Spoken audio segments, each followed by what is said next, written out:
Hi, in this video you will learn about the second force of Porter's 5 forces analysis, and that is the threat of substitutes.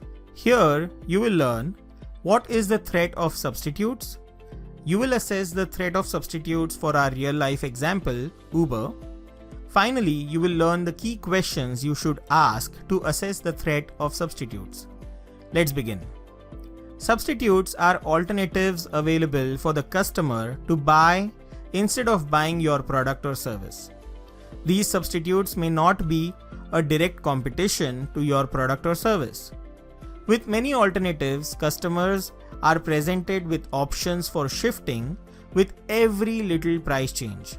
This kind of power reduces an industry's profitability as well as its attractiveness.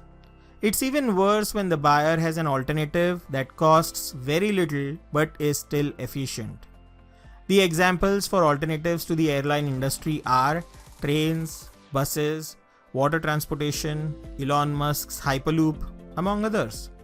Historically, we had seen that the smartphone industry wiped out the market of the camera industry giants such as Nikon, Kodak, Canon, Sony, among others.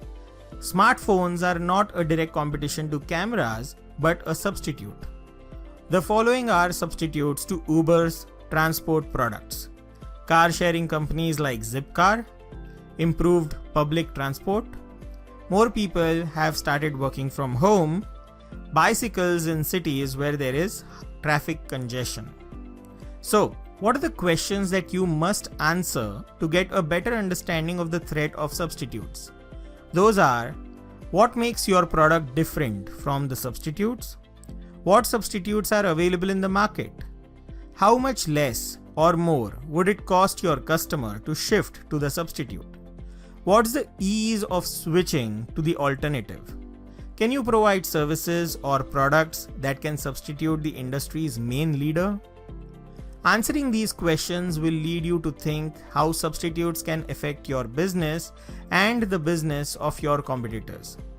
Your end objective should be to develop an appropriate strategy that can mitigate the threat of substitutes if it exists. That brings us to the end of this video lecture. Here you learned the second force of Porter's 5 forces, the threat of substitutes. In the next lecture, you will learn about the supplier's bargaining power. See you there.